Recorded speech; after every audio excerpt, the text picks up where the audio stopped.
Y ahora sí, lo decíamos, a partir de este tema que acabamos de conversar con el diputado neuquino y esta propuesta de un proyecto de pena de muerte para violadores de menores, vamos a conversar con Marcelo Arvillaga, periodista de LB16, Radio Río Cuarto. Marcelo, buenos días, bienvenido. Hola chicos, ¿qué tal? Muy buenos días, un gran saludo a toda la audiencia y al colega que está en línea.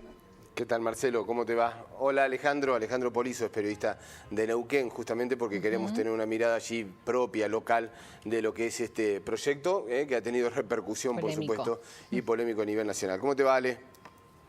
Hola, ¿cómo te va? ¿Cómo estás? Bien. Buen día también para Marcelo, allí el colega. ¿Cómo andan? Bien, bien, bien. Bueno, charlando un poco con... ¿Pudieron escuchar la nota de recién?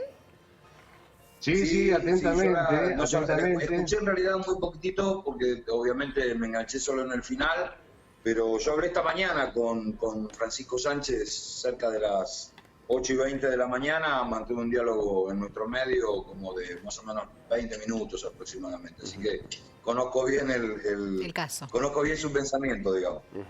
Bueno, a ver, Marce, vos que escuchaste la nota, ¿qué impresión te dio? ¿Qué opinás sobre este tema? Bueno, lo primero que a mí me viene a la mente, más allá de este tema en particular, estaría muy bueno saber qué tipo de preparación tiene un ciudadano para llegar a la banca de diputados, ¿no? Realmente Sánchez me parece que comete una barrabasada, ¿no?, al hablar del pacto de San José de Costa Rica, decir que se dio de baja de facto, encima crea un neologismo legislativo imposible de comprobar. Y parece que Sánchez, por un lado, está horrorizado con el proyecto de interrupción voluntaria del embarazo y por otro lado no le tiembla el pulso para, y ya ahí lo pongo en signo de pregunta, juez, diputado, entendido en leyes, para, no le tiembla el pulso, decir que, bueno, habría que matarlos. La verdad que habría que matarlos porque él ya ha dado el diagnóstico que estas personas no son seres humanos. Este hombre... el diputado desconoce una tradición histórica de la Argentina con todo lo que le ha pasado a nuestro país, no hace falta que lo aclare yo, respecto de los derechos humanos, donde se han conseguido logros y avances fantásticos en esa materia, y donde sí reconocemos, los que abrazamos esa lucha de la Argentina en distintos gobiernos por los derechos humanos, no desconocemos que hay problemas en el sistema legal, pero no obstante es muy importante reconocerlos. ¿Cómo le vas a dar un instrumento de tamaña gravedad, quitar la vida, a un sistema judicial que día a día corroboramos que tiene falencias, que tiene corrupción, que es elefantiásico, que es burocrático y que tiene innumerables casos de coima, de arreglo y demás? La verdad que indigna, esto lo digo a título personal, esta postura que no es nueva, cada tanto se revuelve el cajón de la política barata para tratar de traer agua al propio molino, ¿no? Porque, como él decía, en las redes el 95%, claro, garpa esto, pero garpa y es una historia vieja, garpa a los violentos, garpa a la política fácil, al generar odios, al no querer cerrar las grietas de la sociedad.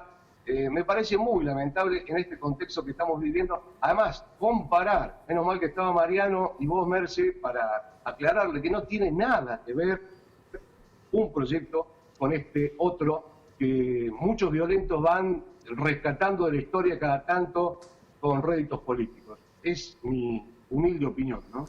Alejandro, explícanos un poco el contexto, el camino político de Francisco Sánchez y cómo se ha dado y cómo es considerado allí en Neuquén.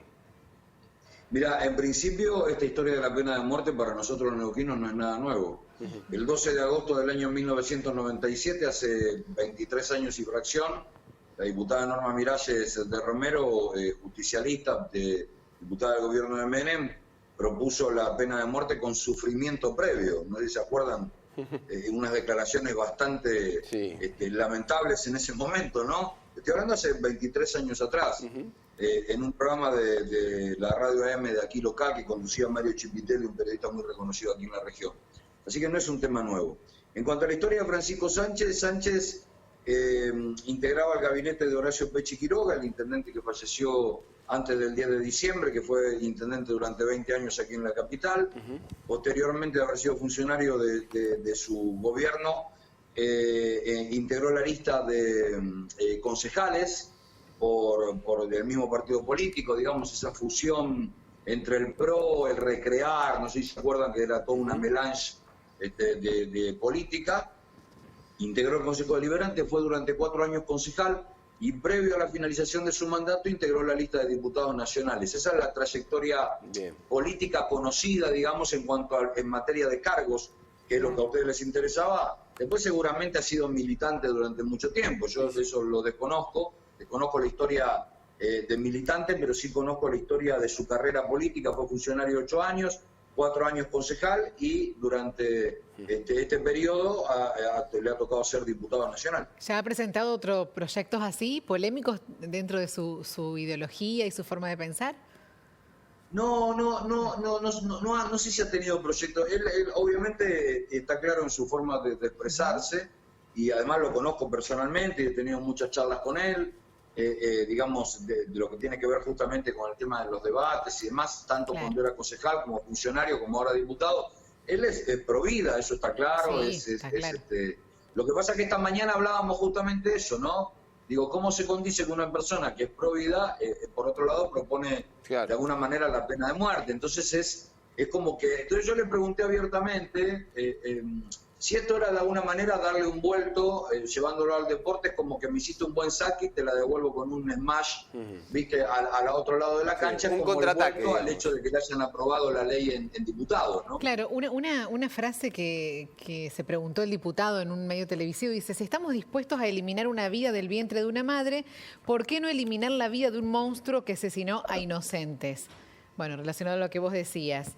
Y después claro, dice... por eso te digo que ahí me parece que ahí hay como una suerte de sacar un proyecto de ley que independientemente que lo piense o no lo piense, es también como una respuesta a la votación en general que le dieron en la Cámara de Diputados, incluso propios, ¿no? Porque viste que hubo diputados del propio partido político que también votaron a favor, aunque sea en general, y después debatieron en particular o no estaban de acuerdo en algunas cosas en particular. Otra frase que no lo dijo con nosotros hoy, pero también está relacionada.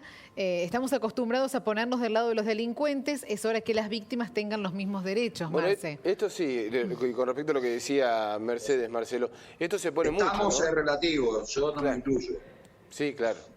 Marcelo, esto de los derechos humanos, porque vos lo mencionabas, inmediatamente salta, ¿no? El hecho, bueno, y las víctimas no tienen derechos humanos. Y esto es una mirada también, digamos, a la cual hay que afrontarse permanentemente. Pero chicos, es una chicana recalcitrante, burda, prefabricada. Es lamentable, ¿no? Humildemente que este hombre sea diputado de la Nación. Y inconscientemente, indirectamente caemos todos en el juego de darle cierta difusión, pero bueno, está bueno que cada vez que aparezca un personaje de estos haya voces que de alguna manera, humildemente, lo pongan en su lugar, ¿no? La discusión de los derechos humanos en Argentina está largamente superada. Coincido con Ale, es una chicana, es un vuelto para quedar bien con un sector de la sociedad al que se le respeta obviamente su posición, pero que ni siquiera ellos se animaron a emparentar la pena de muerte con el proyecto aprobado en diputados de la interrupción voluntaria del embarazo. O sea, ni siquiera merece la pena que me ponga a hablar de ese proyecto, porque obviamente que cualquier persona de bien, sobre todo de buena voluntad, sabe que no tiene nada que ver una cosa con otra, vos se lo hacías ver. Pero bueno, tenemos que limitarnos a que, y se vio en el debate de diputados días pasados, porque tenemos la posibilidad de, como son debates de leyes muy importantes, sean transmitidos a todo el país, y ahí ves vos cada espécimen, cada diputado de distintas provincias, de distintos partidos políticos, pero que llegan a esta alta responsabilidad con un nivel cultural, reflexivo, cívico, paupérrimo, lamentable, que nos hace replantear... Ese es otro debate, Marce, ¿no? democracia. Ese otro debate que lo podemos traer, digamos, la formación política, pero seguramente que da mucho para... deja mucho que desear. Sí. Alejandro, y allí en Neuquén, digo, es un diputado nacional, toma repercusión nacional, pero en Neuquén, ¿cómo se tomó, cómo se palpó este proyecto? Sí, yo le pregunté... Yo te diría que te voy a contestar. El otro día fui testigo del jury de enjuiciamiento al fiscal Terán, por esas las declaraciones públicas y demás. Y uno declara bajo juramento. Y yo cuando hablo con colegas, viste, para mí es como declarar bajo juramento, porque uno no puede estar... En realidad siempre que diga la verdad, se va para adelante, digamos, es la única manera. La realidad es que acá pasó sin pena ni gloria. Claro. No tuvo, digamos, ninguna repercusión, salvo obviamente el titular que vende, ustedes lo saben. El titular es fuerte. Un medio de comunicación escrito, alguna nota radial.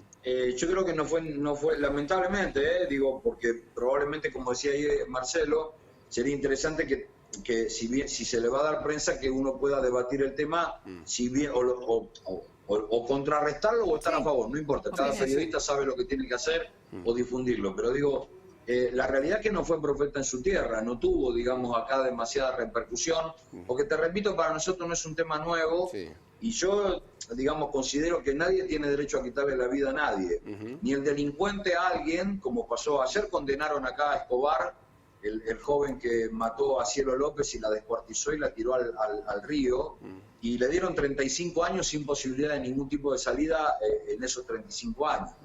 Entonces la pregunta es, ¿tenemos derecho a quitarle la vida a alguien? Yo no me considero con derecho a quitarle la vida a nadie, ni a nadie, ni un recién nacido, ni a un hombre mayor. Por supuesto que el homicidio da bronca, la violación da bronca, sabemos que hay presos que son irrecuperables, pero me parece que el debate, particularmente, está bueno, pero digo, me parece que la idea de encauzar a este tipo de gente tiene que pasar por otro lado y pasa por el Poder Judicial, y los diputados también están para eso, para modificar leyes y para hacerlas más efectivas a la hora del cumplimiento. Perdón, ustedes saben que en otros países una persona que comete un delito agravante, como violar a un niño y matarlo de 1 o 2 años, esa persona recibe una condena de 300, 350 años. Sabemos que no sale nunca más. Es decir, bueno, pero eso es un tema argentino, ¿no? Eso que quitarle la vida, ¿no? Y ahí coincido.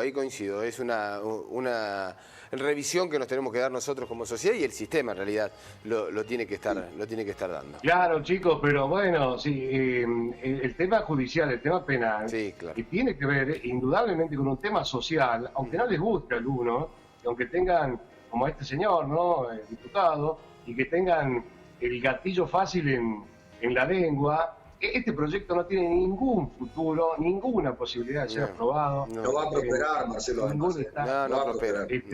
Simplemente va a poder ganarse algunos adeptos fanáticos de este tipo de discusiones que son de 30 años, 40 años atrás, ¿no? Esa es la situación. No tendríamos que hablar, está desconociendo cientos de años de biblioteca médica, diciendo que él vio en un pabellón presos irrecuperables, cuando también hay personas enfermas psicológicamente, nadie lo niega, en todo caso él no es quien tiene que analizarlo. El mundo va hacia la posibilidad de considerar el hecho violento como un todo, en lo social, en lo económico, en lo histórico, y las leyes se van a ir adaptando a eso, pero no podemos tirar por la borda grandes logros de la lucha por los derechos humanos en la República Argentina, que es una de las cosas, algunos dirán una de las pocas cosas, que nos enorgullece a los argentinos, chicos. Marcelo, Alejandro, muchísimas gracias por estar tomándose un cafecito. Gracias a ustedes. Yo, una sola cosa más, te digo, cuando murió Videla, yo puse en las redes sociales lamento la muerte de Videla. Y algunos me criticaron, así que yo lamento la muerte de Videla porque hubiese preferido que estuviera preso 100 años. Porque creo que es mucho más dura la condena de estar privado de tu libertad que de darte la muerte. Creo que con eso queda claro mi ideología, ¿no? O sea, mejor preso que muerto. O sea, una persona que comete un delito tiene que estar detenido, no hay que quitarle la vida. Alejandro, Marcelo, muchísimas gracias. Un placer. Un saludo grande a Alejandro y a todos ustedes, chicos. Hasta luego. Chao, Marcelo, que sigas bien. Igualmente.